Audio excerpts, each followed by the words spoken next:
William Frédéric Franz. Si vous avez été témoin de Jéhovah, forcément vous avez entendu parler de lui.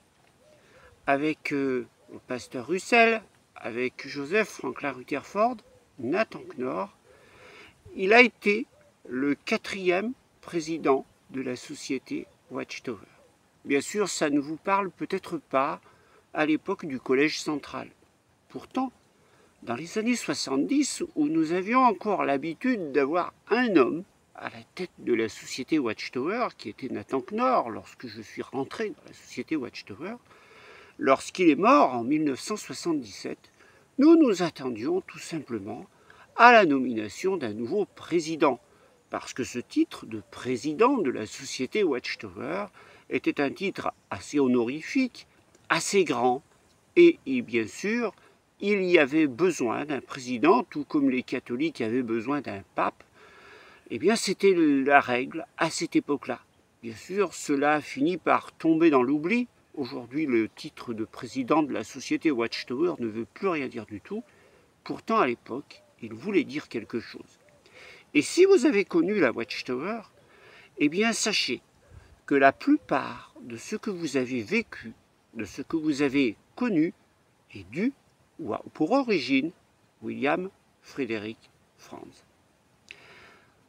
Bienvenue dans Watchtower Dissidence. La vidéo d'aujourd'hui va donc être consacrée à Frédéric Franz. Dans cette vidéo, nous nous intéresserons d'abord à qui il était, à quel moment il est apparu dans l'histoire de la société Watchtower, combien de temps il y est resté, ce qui l'a marqué particulièrement à l'intérieur de la société Watchtower, et enfin comment il s'est comporté quand il était le 4e président de la société Watchtower. Et ce dernier point a une importance particulière, car il a eu à gérer une crise particulière, la crise de l'après-1975. Or, il semblerait bien qu'aujourd'hui, et ça nous en reparlerons en fin de vidéo, il y ait de nouveau une crise de dissidence et de mécontent à l'intérieur de la société Watchtower, exactement comme il y a eu après 1975, mais cette fois due à la vaccination du Covid. Bref, peut-être que ce qui s'est passé à l'époque intéresserait sérieusement ceux qui sont des réfractaires à la société Watchtower aujourd'hui. À suivre, et on en reparlera à la fin de notre vidéo. Alors, intéressons-nous à Frédéric Franz. Qui était-il? Alors, il a vécu très vieux, 99 ans. Et il était né le 12 septembre 1893 à Covington, dans le Kentucky, aux États-Unis. C'était donc un Américain de plus à la tête de la société Watchtower. Très jeune, il s'intéresse aux questions spirituelles, et c'est pour cela qu'il va se lancer dans des études universitaires pour devenir pasteur presbytérien. Il est donc étudiant à l'université de Cincinnati, et c'est là, en 1913, alors qu'il a déjà fait 3 ans d'études, qu'un ami lui envoie des publications de pasteur Russell ainsi que des tours de garde. Ces publications et ces tours de garde ont un grand effet sur lui. Il devient convaincu de l'enseignement des étudiants de la Bible et du pasteur Russell, au point d'abandonner ses études universitaires pour devenir un colporteur du pasteur Russell, c'est-à-dire les ancêtres du pionnier actuel. En 1914, il devient colporteur.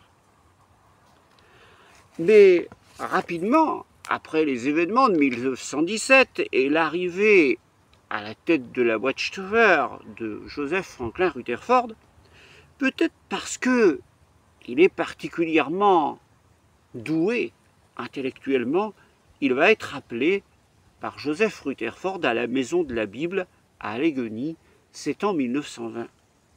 En effet, lorsqu'il était à l'université, Frédéric Franz n'est pas resté inactif. Après 3 ans d'études, il savait lire l'allemand, il savait lire le latin, il savait lire le grec.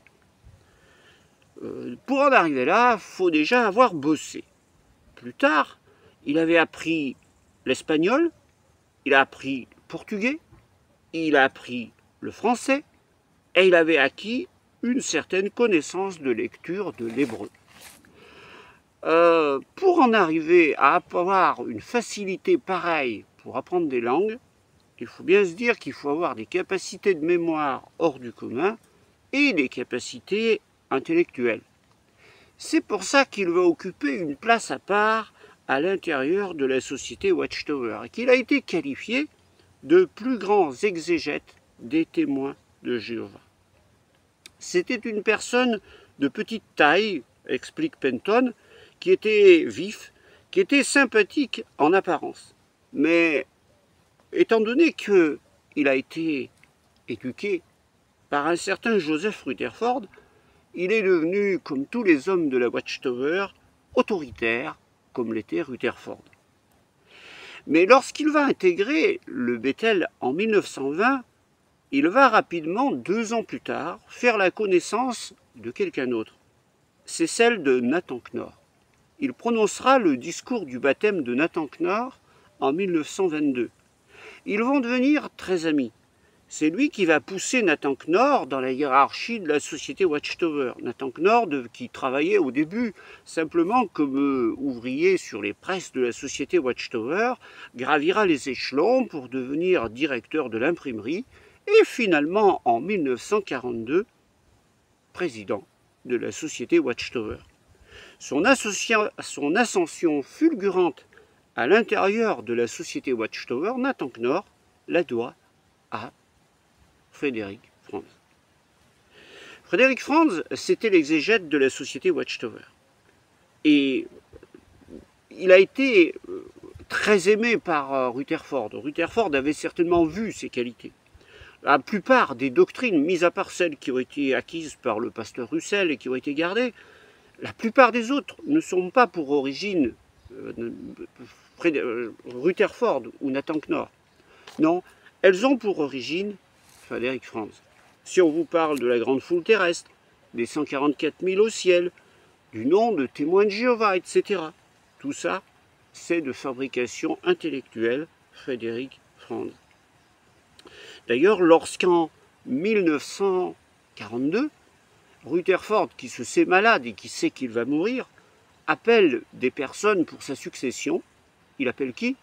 Il appelle Frederick Franz et Nathan Knorr pour aller le voir à Betsarim. Bon, il y avait aussi l'avocat de la société Watchtower, mais lui restait simplement avocat. En tout cas, les grands, ceux qui étaient considérés comme des cadors dans la société Watchtower de l'époque, c'était Frederick Franz. Il était là à tous les coups. La plupart des doctrines qui ont eu pour origine Frederick Franz, et que vous connaissez, elles sont peut-être aujourd'hui démontées une à une par les dirigeants de la société Watchtower actuelle, parce qu'on peut dire que le dernier des géants qui a été un peu comme Frederick Franz, c'est Tony Morris. Sorti de Tony Morris, je crois qu'il n'y a plus dans le collège central aujourd'hui, ou alors ce sont des vieux et qui n'ont plus aucune influence, de gens qui étaient durs, qui étaient autoritaires, qui étaient comme l'était la bande à Rutherford. De ces gens-là, on peut dire que cette génération-là, elle a complètement disparu. Ceux qui sont arrivés maintenant, c'est tout à fait différent. Mais on y reviendra un petit peu en fin de vidéo. Toujours est-il que ce qu'a enseigné Frederick Franz, et ça va se développer encore plus quand il va être dans les années 40, dans les années 50 avec Nathan Knorr, c'est les types et les antitypes. Alors je ne sais pas si les jeunes, plus jeunes, savent de quoi il s'agit. Mais pour l'expliquer simplement, parce que moi j'ai été baigné là-dedans toute mon enfance, les types et les antitypes, c'était en quelque sorte, pour vous, quelque chose qui s'était produit dans l'Antiquité sur le peuple d'Israël, aurait eu une réalisation au temps de Jésus, et aurait eu une réalisation encore plus tard, à notre époque, après 1914, sur le peuple de Dieu. Je vous prends un exemple parce que c'est celui qui me vient à l'esprit et que celui que j'ai le plus entendu dans les études de livres des années 70. C'était la destruction de Jérusalem en 607, entre guillemets, avant notre ère, était précédée d'une œuvre des prophètes qui était entravée par les chefs religieux apostats de Juda. Cette chose-là a eu un type à l'époque de Jésus, où Jérusalem allait être détruite en 70, mais auparavant il y avait Jésus et ses apôtres qui faisaient œuvre de prophètes parmi le peuple et étaient persécutés par qui? Par les chefs religieux apostats.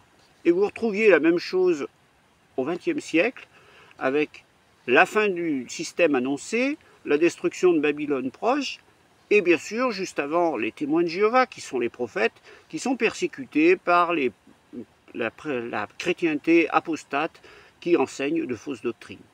Vous voyez, à trois périodes différentes, il y a les trois choses. Il y a le type, il y a le fait, le type et l'antitype. Et il y a tout.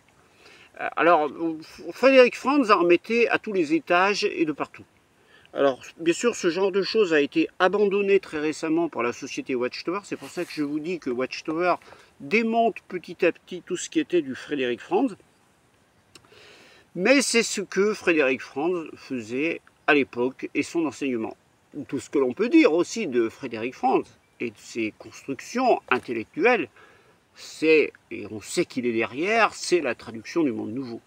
Dans les années 50, le groupe de rédacteurs qui a été à l'origine de la traduction verte et qui est apparu dans les années 60 et nous 70 en France, eh bien c'était Frédéric Franz.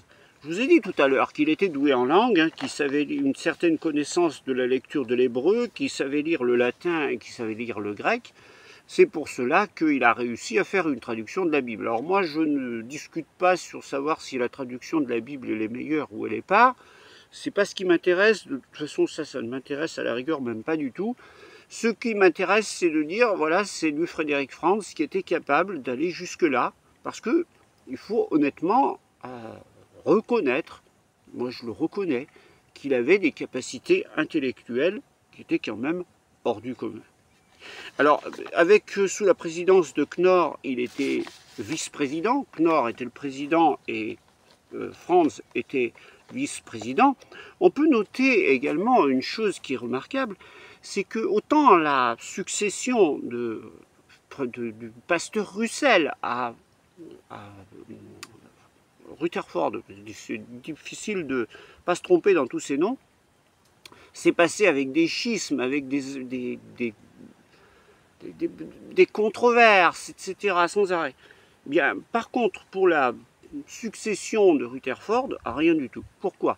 Ben, tout simplement parce qu'entre-temps, il y a eu cet autoritarisme très important qui a eu lieu par Rutherford.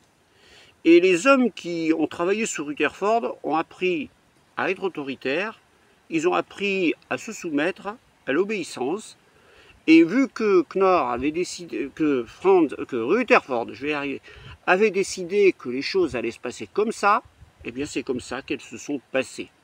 Et c'est Knorr qui est devenu le président, et c'est Frédéric Franz qui est devenu le vice-président. Et ce binôme, c'est celui qui allait mener la société Watchtower entre les années 42 et l'année 77.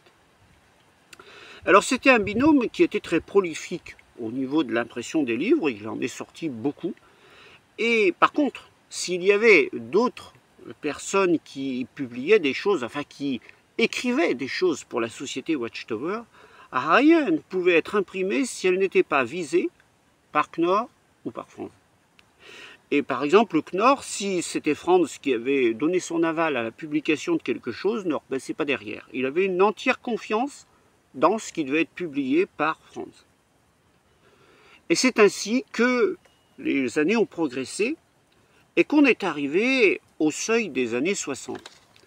Et là, s'est passé quelque chose dans la société Watchtower, c'est qu'elle avait considérablement grandi, considérablement grossi, acquis des propriétés.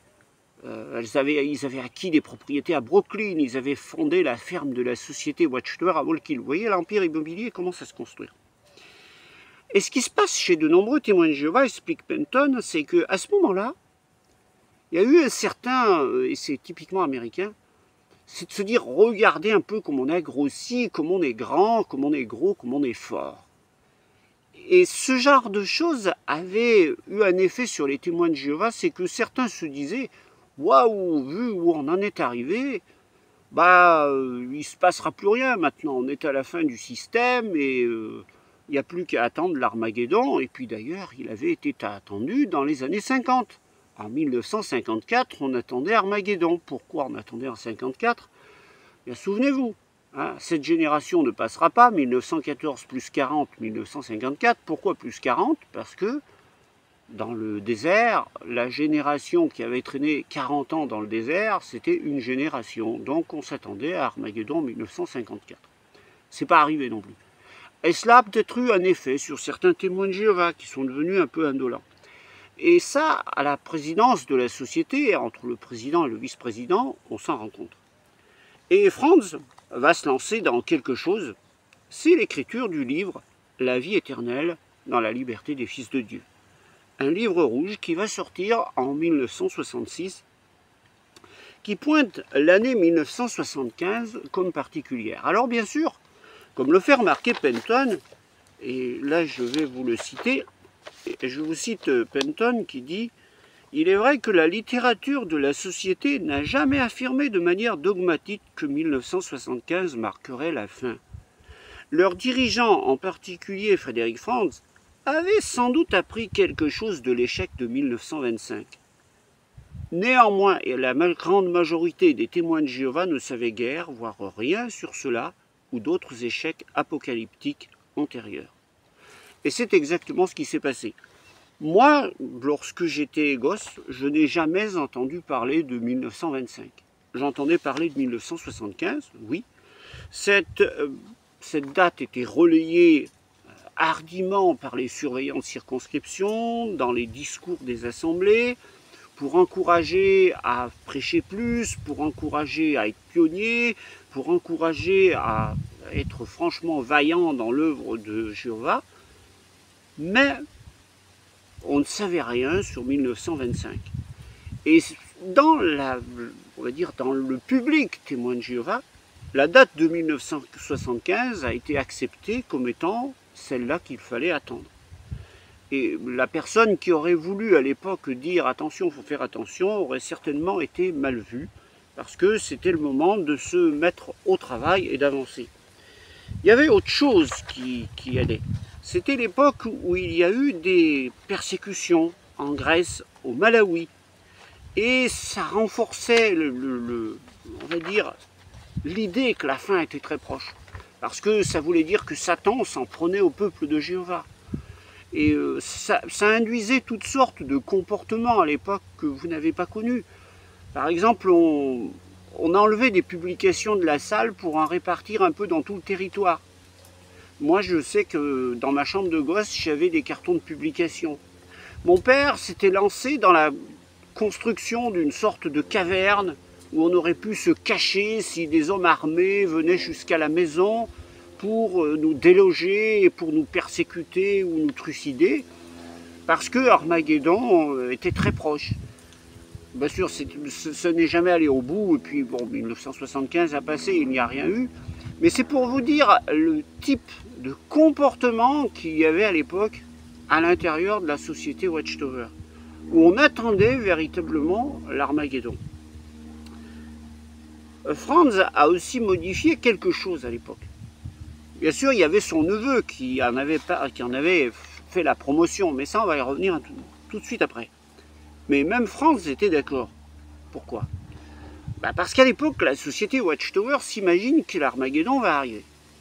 Et donc, elle sait très bien que à l'époque, il n'y a pas l'internet, il n'y a pas le téléphone encore à l'époque, c'est pas encore grandiose, hein, surtout en France. Le téléphone, moi je sais que le téléphone filaire s'est franchement développé sous la présidence de Giscard d'Estaing à partir de 1974. Mais pour avoir un téléphone à la maison, je crois que nous, ça remonte à 77, 78, quelque chose comme ça. 79, je ne sais plus précisément. Enfin, c'était l'époque où on installait des téléphones de partout. Mais avant, il n'y avait pas tant de communication que ça. Et la société Watchtower, persuadée que Satan allait foutre le bazar sur la terre, que ça allait être l'Armageddon, que tout allait être décomposer la société, les dirigeants de la société Watchtower à Brooklyn pensaient qu'il n'aurait plus de communication avec les corps dirigeants qu'il y avait à l'intérieur des congrégations ou dans le monde entier. Pour cela, il fallait donner de l'autorité à l'intérieur des congrégations. C'est comme ça qu'un nouveau système de présidence a été mis en place. Et d'ailleurs, moi je captais, le surveillant de congrégation est devenu un collège d'anciens. Et les charges devaient tourner chaque année. Le surveillant président devait redevenir ancien. Chaque année, il y avait un nouveau surveillant président, etc. Ça tournait les charges chez les anciens. C'était pareil chez pas mal de hiérarchies, chez les témoins de Jéhovah. Ça tournait exactement comme ça. Pour que tout le monde puisse participer, tout le monde soit au courant des procédures.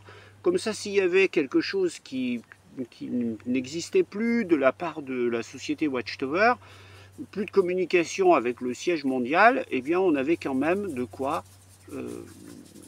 des façons de faire pour continuer d'exister. C'est pour ça que Watchtower donne du pouvoir plus au collège d'anciens en bas. Et je me rappelle aussi qu'on s'attendait à ne plus recevoir nos périodiques, la tour de garde, enfin c'était le bulletin à l'époque, et on nous disait, dans ce cas-là, il faudra retourner étudier des bulletins d'auparavant, des études précédentes, pour continuer d'avoir la nourriture spirituelle qui était fournie par l'esclave fidèle et avisé.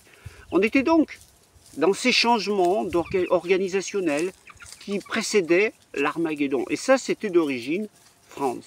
Alors j'ai mes petites poules qui me tournent autour. Et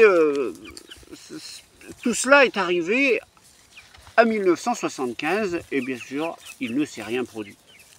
Et ce qui se passait aussi à cette époque-là, est quelqu'un qui était complètement pas plus compétent pour régler le problème qui avait été créé par l'annonce de 1975, c'était Knorr, qui était malade, qui était atteint d'un cancer en phase terminale, et il a fini par être décédé le 7 juin 1977. Et donc à ce moment-là, succession, et c'est Frédéric Franz qui devient le 4e président de la société Watchtower. Et il a à régler la crise de l'après-1975. Alors dans un premier temps, année 1976, on va dire, le collège central fait le dos rond. La direction, parce que le collège central commence à exister à l'époque, alors ils font le dos rond. Ils ne disent rien du tout, mais après la mort de Knorr le 7 juin 1977, eh bien, Frédéric Franz va répondre à ceux qui lui reprochent cette date de 1975, parce que les lettres affluent au Bethel de Brooklyn. On reproche ce qui s'est passé. Et dans une assemblée qui était à Toronto, il a crié ceci. Savez-vous pourquoi rien ne s'est passé en 1975? Puis, en pointant son auditoire, il a crié, c'est parce que vous vous attendiez à ce que quelque chose se passe. En d'autres termes, puisque Jésus avait prédit que personne ne saurait le jour ou l'heure de sa venue pour juger l'humanité, les témoins n'auraient pas dû croire qu'ils pouvaient savoir que cela se produirait en 1975. Voilà.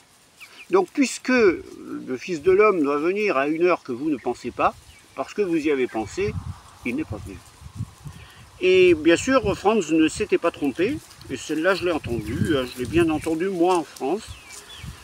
Franz ne s'était pas trompé, ça devait arriver en automne 1975, il avait simplement oublié un truc. Il avait oublié un truc, c'est que la création ne se finissait qu'avec la création d'Ève. Or, comme on ne savait pas exactement quand Ève avait été créée, c'est pour ça qu'il y avait un décalage de quelques mois.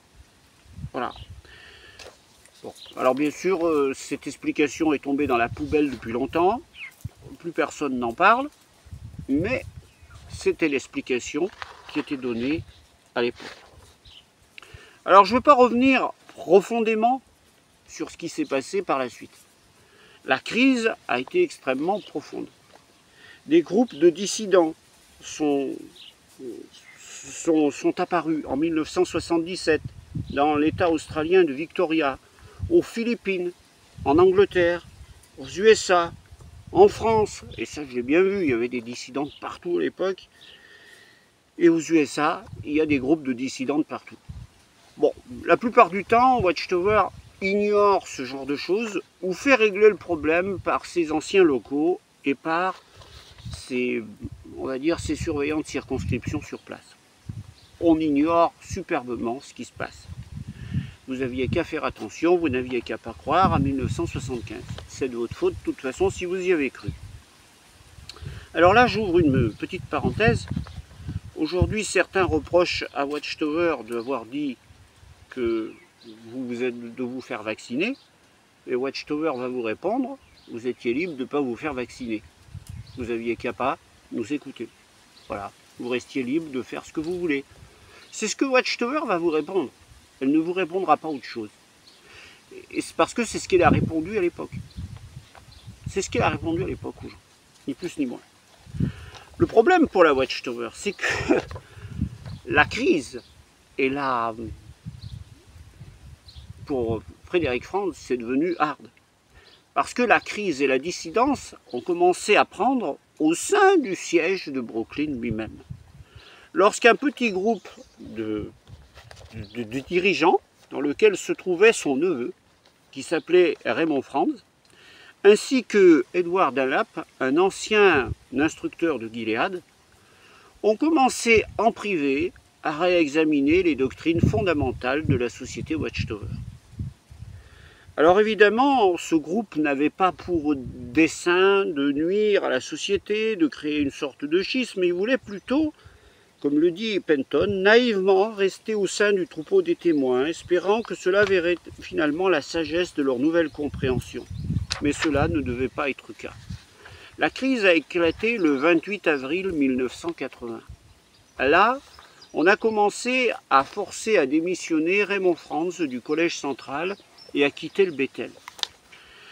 Alors bien sûr, cela a provoqué une tempête. Des rumeurs de toutes sortes ont commencé à circuler. Et je peux vous dire, il en circulait même en France. À partir du moment où on avait vu Raymond Franz venir en visite de zone au Bethel de Paris en 1979, et qu'en 1980, passait un petit avis dans le ministère du Royaume nous disant qu'il ne faisait plus partie du Collège central, cela alimentait beaucoup de conversations parmi les témoins de Jéhovah. Mais les choses tournaient mal au Bethel de Brooklyn. Là, un certain nombre de Bethélites étaient excommuniés. On va en citer certains, Elsie et René Wasquez, qui était un surveillant de district de la société en Espagne au Portugal. L'un des membres de son comité judiciaire le ridiculisa en disant qu'il n'était même pas un bon apostat. Elsie Wasquez prétend qu'elle a été accusée d'insulter le corps du Christ pour avoir célébré la scène du Seigneur à la maison. Cristobal Sanchez et sa femme Noma ont également été excommuniés après qu'ils aient défendu ses convictions avec audace.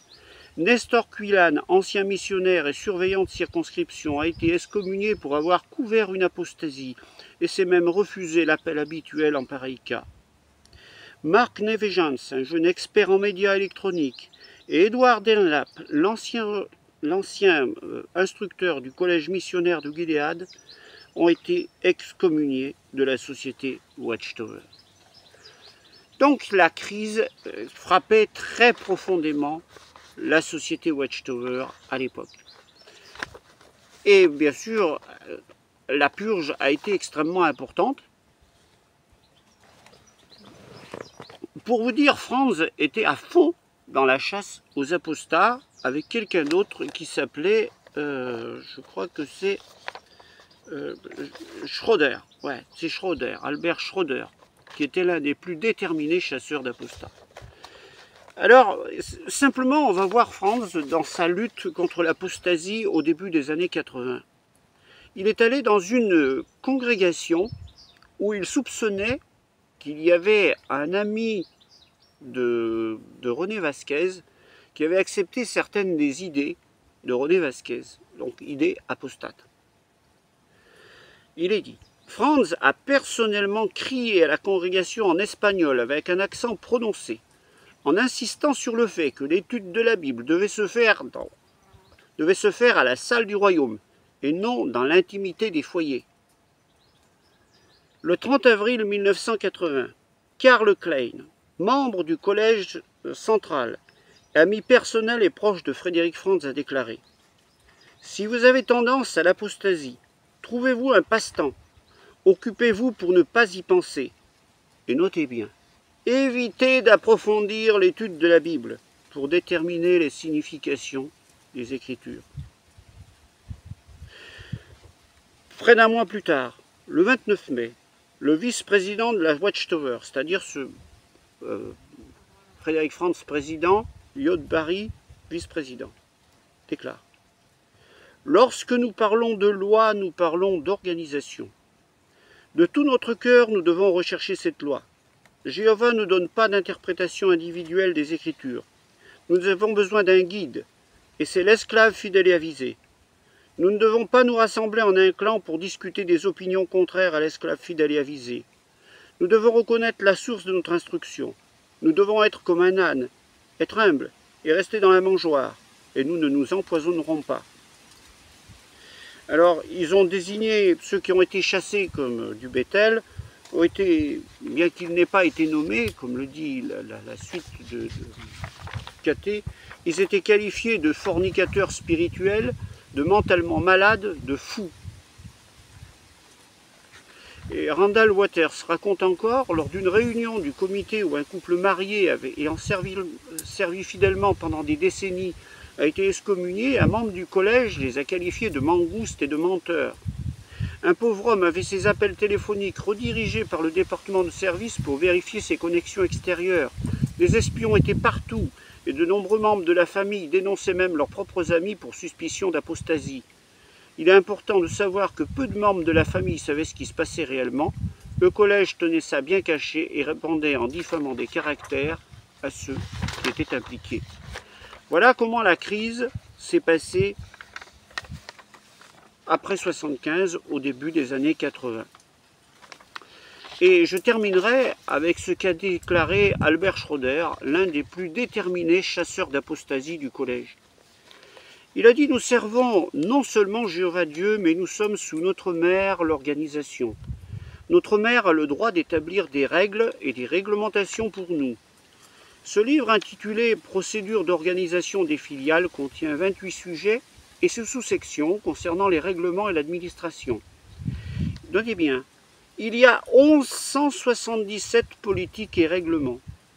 C'est une organisation améliorée, ajustée, nous sommes tous censés suivre ces politiques. S'il y en a qui estiment qu'ils ne peuvent pas se soumettre aux règles et règlements en vigueur, ces personnes devraient quitter et ne pas être impliquées ici dans le travail progressif ultérieur.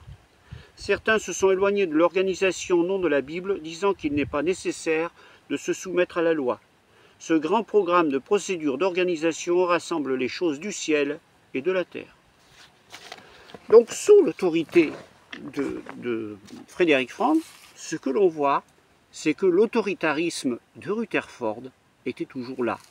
Lorsqu'il a eu à gérer la crise de 1975, et les citations que je viens de vous faire vous le montrent très bien, c'est la politique la plus dure, la plus impitoyable et la plus extrême qui a été appliquée. On ne conteste pas la société Watchtower, pour rien. Et là, je m'adresse directement à ceux qui aujourd'hui contestent la société Watchtower. Moi, je ne m'attarde pas sur pourquoi ils le contestent. Contester pour une histoire de vaccination. Peu m'importe, je ne suis pas d'accord avec vous, mais peu m'importe. L'histoire n'est pas là. L'histoire, elle est de savoir que Watchtower n'aura jamais absolument rien à faire de ce que vous dites. Là, nous sommes au début de semaine, donc c'est la semaine dernière. Abdias a mis en ligne une vidéo dans laquelle il promet la grande tribulation au Collège central, d'inonder les réseaux sociaux de récriminations sur les actes du Collège central pendant ce qu'il appelle la crise de 2020. Qu'il le fasse. La société Watchtower n'en aura cure. Elle ne vous écoutera pas. Quand bien même, cela vaudrait à la société Watchtower de perdre un quart de ses membres, c'est-à-dire des millions de personnes qui la quittent, elle ne changerait pas d'un centimètre. Entre 1975 et 1980, c'est pratiquement un quart des témoins de Jéhovah qui ont quitté le navire. Watchtower n'a jamais changé sa politique. Elle n'a reconnu pratiquement rien du tout de ses erreurs. Et elle a continué à être de plus en plus autoritaire et à affirmer de plus en plus son autorité. Je ne suis pas étonné personnellement que des gens en arrivent à contester la société Watchtower pour des histoires de vaccins. Pendant les 40 années que j'ai passées dans la société Watchtower, et là on va sortir un petit peu du sujet de Frédéric Franz pour un peu l'appliquer à la situation que nous vivons aujourd'hui. Pendant les 40 années que j'ai passées chez les témoins de Jéhovah, j'ai vu qu'une grande partie de ceux que la Watchtower a recrutés dans le territoire, qui sont devenus des convertis, c'était des gens qui étaient des anti-systèmes à la base. C'est des gens qui détestent le monde, qui détestent tout ce qui se fait. Ils n'aiment pas la médecine, ils n'aiment pas la science, ils n'aiment pas les politiciens, ils n'aiment pas le mode de vie tel qu'on l'a aujourd'hui. Ils sont partisans d'une vie, on va dire, à la mode, la petite maison dans la prairie, avec une petite maison et leur vie à l'ancienne, pensant que c'est le meilleur mode de vie. Je ne suis pas contre à la rigueur, c'est pas grave. Mais quand vous êtes rentré à la société Watchtower, vous ne vous êtes pas rendu compte qu'elle était autoritaire. L'autoritarisme, tant qu'il a été dans votre sens, vous l'avez accepté. Mais quand la société Watchtower, de façon autoritaire, vous a imposé quelque chose qui allait contre vos idées personnelles, alors vous vous êtes rebellé. À la rigueur, vous avez bien fait. Le problème, c'est qu'aujourd'hui, votre façon d'être anti-système, et ça, moi, je le regrette profondément, c'est ce qui vous fait dériver vers la défense de la Russie, la défense de l'extrême droite, la défense de penseurs, on va dire, complètement à la limite du nazisme, du fascisme et du... bon, c'est un peu dommage. Être anti-système, si c'est simplement se tenir à l'écart du monde, au contraire, moi je trouve que c'est beau. C'est un peu dommage d'en arriver là. Mais bon, ça c'est autre chose. En tout cas, pour ce qui est de la société Watchtower, sachez qu'elle ne vous donnera jamais rien. La société Watchtower restera droite dans ses battes. Et ce que l'on a vu sur Franz, qui est mort en 1993, à l'âge de pratiquement 100 ans, eh bien aujourd'hui, il manque dans la société Watchtower. On a vu que la majorité de ce qu'il a enseigné, des façons de faire extrêmement dures, sont restées en vogue dans la société Watchtower assez longtemps. Et puis quelqu'un a commencé à les casser méthodiquement. Et ce quelqu'un qui a commencé à les casser méthodiquement, eh bien c'est un des membres du Collège central qui est rentré récemment, c'est Mark Sanderson. À partir du moment où Mark Sanderson est rentré dans la société Watchtower, il a fait rentrer d'autres plus jeunes, ils ont poussé Tony Morris dehors, et à partir de ce moment-là, tout ce qu'avait institué Franz, avec son ami Knorr, est en train d'être démonté méticuleusement. On l'a vu avec l'histoire des pantalons, des cravates, de la barbe, récemment de trinquer, de faire chin-chin. Tout ça, c'était des choses qui étaient non négociables sous la direction de Knorr et de Franz. Or, petit à petit, vous vous apercevez que les unes après les autres, ces règles sont en train de sauter. Tout simplement parce qu'aujourd'hui, eh bien, ces idéologues de la société Watchtower n'ont plus cours. Petit à petit, la société Watchtower va dériver vers une société, vers un type de culte évangélique, mais surtout orienté vers toujours plus de bâtiments, toujours plus de construction, toujours plus d'argent. La façon dont ont dérivé les Mormons, ont dérivé les scientologues, vous montre la voie que va suivre la société Watchtower dans les années qui viennent. À coup sûr, on va la retrouver avec de plus en plus de construction, de plus en plus de mouvements financiers, etc. C'est le but de la société Watchtower aujourd'hui. Quant à ce qui la caractérise, question enseignement, elle restera peut-être fidèle à certaines idées enseignées par le pasteur Russell, mais petit à petit, tout ce qui a impliqué Frédéric Franz est en train d'être démonté et de disparaître petit à petit. Que retiendrons-nous de cette vidéo? Eh bien, c'est que Frédéric Franz a été pendant pratiquement tout le XXe siècle l'idéologue de la société Watchtower. Certains l'ont qualifié de notre oracle. C'était celui qui avait fait des études universitaires, les autres n'en avaient pas fait. Et c'est grâce à cela qu'il a réussi à avoir une certaine place dans la société Watchtower que beaucoup n'ont pas eu à sa place. J'espère que je vous ai apporté des renseignements qui vous serviront. Je vous souhaite un bon 14 juillet, une bonne fête nationale, et puis je vous dis à bientôt pour une nouvelle vidéo. Bye bye. Les 9 dernières années vont passer très vite, mais elles seront très dures.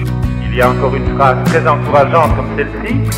Ce ne serait pas par simple chance, par accident, mais cela serait en accord avec le dessein plein d'amour de Jéhovah Dieu, que le règne de Christ, le Seigneur du sabbat, commence à courir parallèlement avec le 7e millénaire.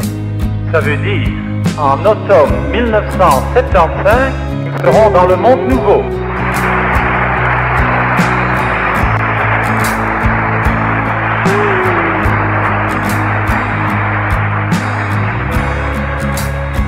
Nous ne connaissons pas le jour et l'heure d'Armageddon. Nous ne savons pas dire quand il va commencer, mais nous savons dire une chose, nous savons quand il va finir.